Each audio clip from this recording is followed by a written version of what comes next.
Bonjour à tous, nous sommes 1 heure avant le mardi 6 décembre 2022. On va étudier le contexte graphique des marchés financiers avec les figures chartistes du moment, figures que vous pouvez étudier gratuitement dans nos deux formations gratuites, la formation débutant et la formation confirmée sur notre site internet arttrade.com. On commence avec le LTC-USD, on a le drapeau bleu qui avait cassé à la hausse, on avait eu du mal à franchir son plus haut d'après cassure.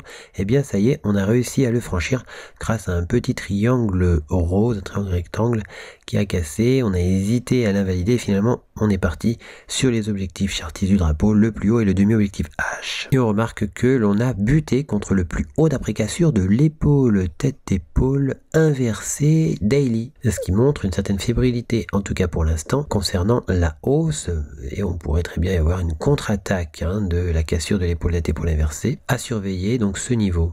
En H4, eh bien, c'est aussi le plus haut d'après cassure de l'élargissement symétrique, qui montre donc une résistance. Sur le BTC-USD, on a continué à s'orienter vers l'objectif du plus haut du triangle rectangle bleu. On a encore le demi-objectif H du triangle rectangle mauve, ainsi que son objectif H. Le biseau d'élargissement ascendant angle droit a vu son plus bas d'après cassure avoir du mal à être franchi. Et depuis, on remonte, on pourrait contre-attaquer la figure, mais attention, un retour à la baisse n'est pas improbable. On note que l'on a toujours les objectifs chartistes du drapeau et de l'épaule tête-épaule à réaliser.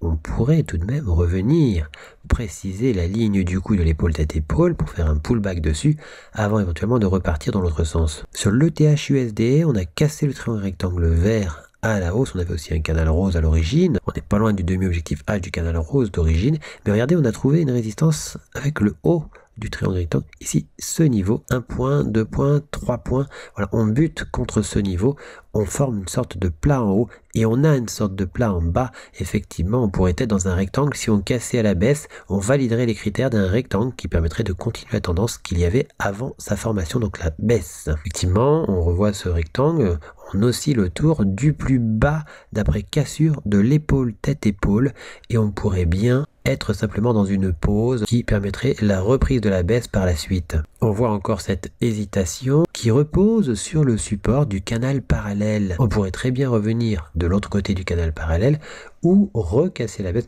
pour aller vers les objectifs chartistes du drapeau vert d'origine. Le triangle vert que l'on avait repéré au départ trouve donc une résistance et on pourrait bien voir apparaître effectivement une fausse cassure pour repartir dans l'autre sens vers les objectifs chartistes du coup du triangle symétrique. Nous sommes dans une zone clairement d'hésitation. Sur le marché du gold, on a trouvé un obstacle le plus haut ici, qu'on a retrouvé ici, et puis on a un repli.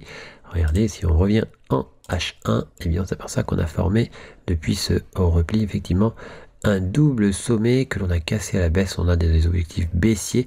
On avait aussi eu l'objectif de la tasse avec anse et c'est dans cette localité que nous avons ce repli. Sur le gold, eh bien, on voit qu'on a bien un obstacle et que cet obstacle nous empêche d'aller vers l'objectif H du double bottom, en tout cas pour le moment. Sur le silver, eh bien, on a vu un drapeau, on avait atteint l'objectif H et on a aussi un repli depuis un moment. On forme une sorte de V qui a cassé à la baisse et on s'aperçoit que l'on pourrait très bien recasser le plat du biseau d'élargissement ascendant à angle droit, c'est pas impossible et dans ce cas là on pourrait alors se réorienter vers l'objectif H de cette figure. Sur le WTI, on a un biseau descendant toujours qui avait cassé à la hausse, on n'a pas fait son objectif du plus haut et on est en train de réaliser un retour sur la figure. On pourrait très bien faire donc l'équivalent d'un pullback pour repartir de l'autre côté. En H4, on s'aperçoit qu'on est peut-être en train de former une épaule, tête, épaule. Si on remontait, effectivement, quand on fait la parallèle de l'oblique ici, on trouve aussi une parallèle similaire. Il n'est pas impossible que ce soit,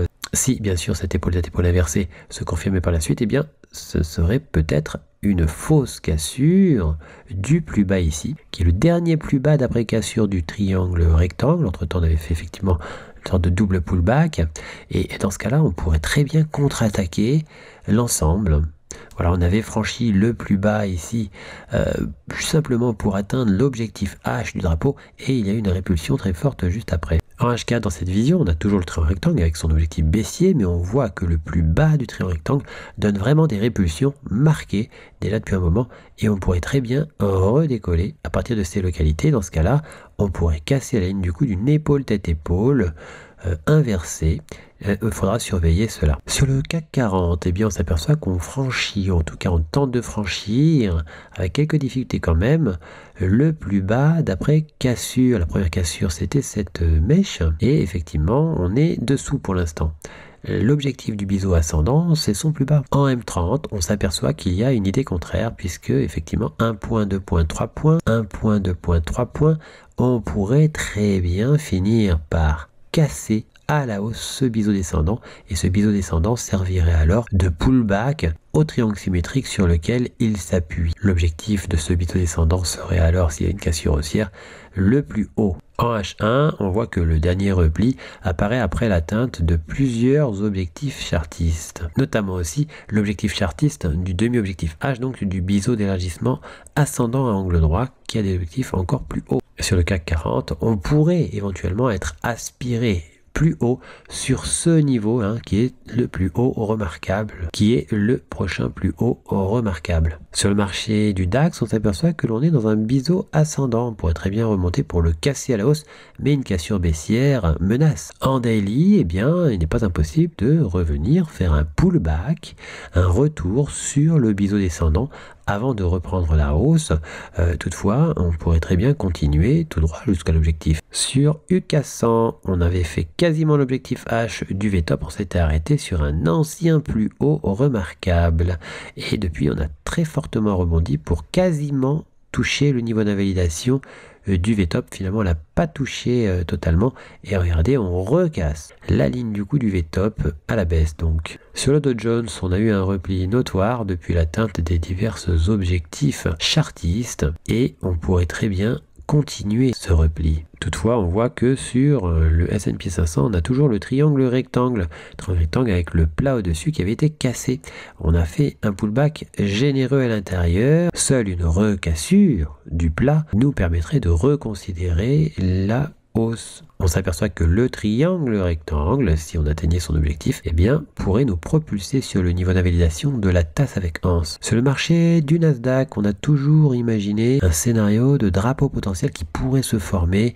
On avait mis donc une résistance avec 1 point, 2 points, incursion, puis on a refait une incursion. Finalement, quand on prend la parallèle au support, on trouve aussi 1 point, 2 points, incursion. On avait une incursion aussi de l'autre côté.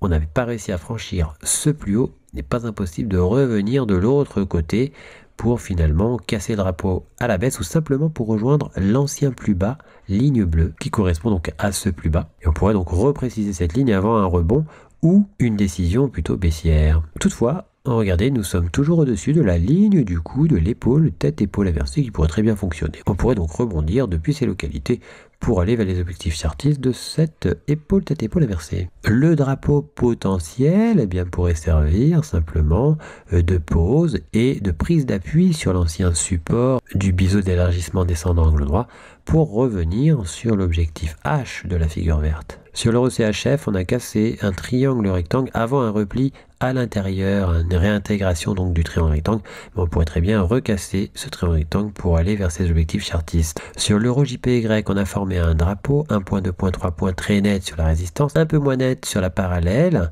mais tout de même on peut correspondre à une sorte de 2 points. Si on casse du côté net, effectivement, on validera le drapeau pour un potentiel donc haussier.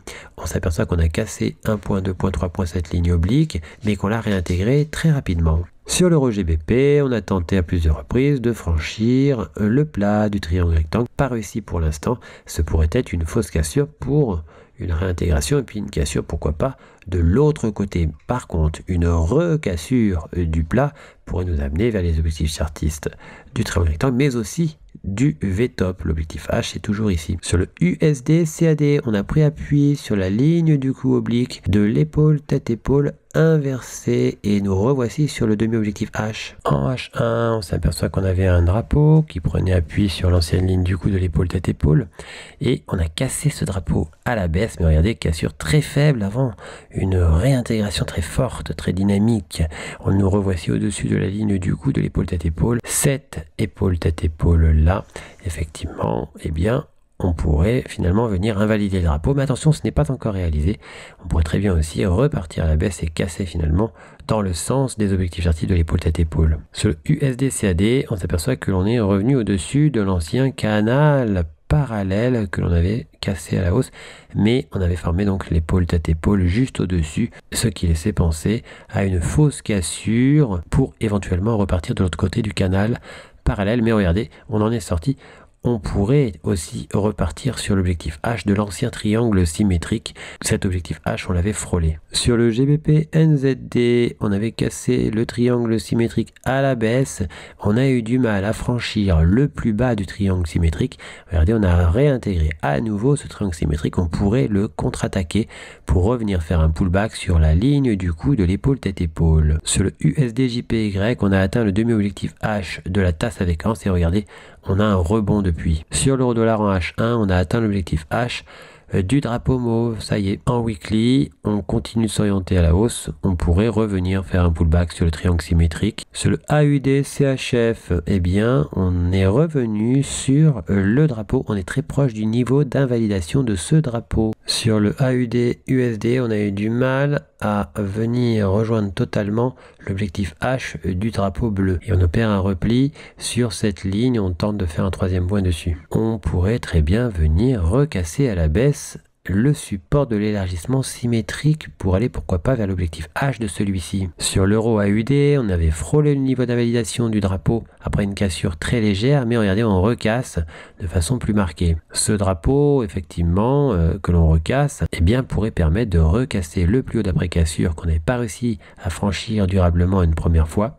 Et dans ce cas-là, cela pourrait nous amener sur le demi-objectif H du double creux. Sur le AUD-JPY, on a formé une épaule tête-épaule. Une cassure de la ligne du coup pourrait permettre de matérialiser les objectifs chartistes théoriques baissiers. En H4, toujours sur ce AUD-JPY, on voit effectivement l'épaule tête-épaule et le drapeau qui lui n'est pas encore invalidé. Le plus bas du drapeau c'est ici.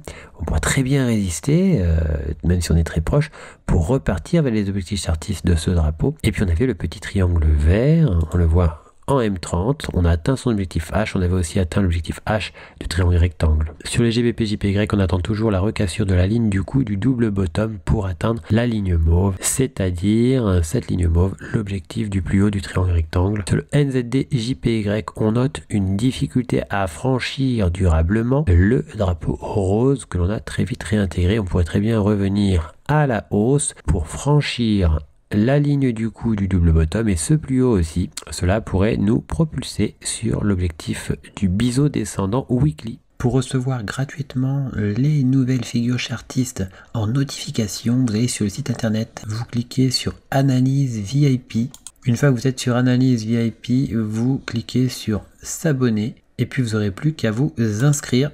Ici, vous mettez un mail, un mot de passe, vous indiquez que vous n'êtes pas un robot et vous mettez s'inscrire. Vous serez alors abonné, vous recevrez toutes les notifications des nouvelles figures trouvées, que ce soit les figures chartistes ou les figures harmoniques. Figures que vous pouvez étudier gratuitement dans nos deux formations gratuites, le niveau débutant et le niveau confirmé. On a encore 3 autres niveaux qui eux sont payants. En cliquant sur figures chartistes, vous arrivez sur la liste des figures chartistes du moment que l'on a posté. Vous retrouvez aussi les vidéos concernant les analyses chartistes du moment. N'hésitez pas à venir aussi nous découvrir sur notre blog, tout en haut ici blog. Vous y trouverez nos derniers posts, les défis Hard Trade ainsi que toutes les nouvelles Hard Trade. À bientôt sur notre site hardtrade.com.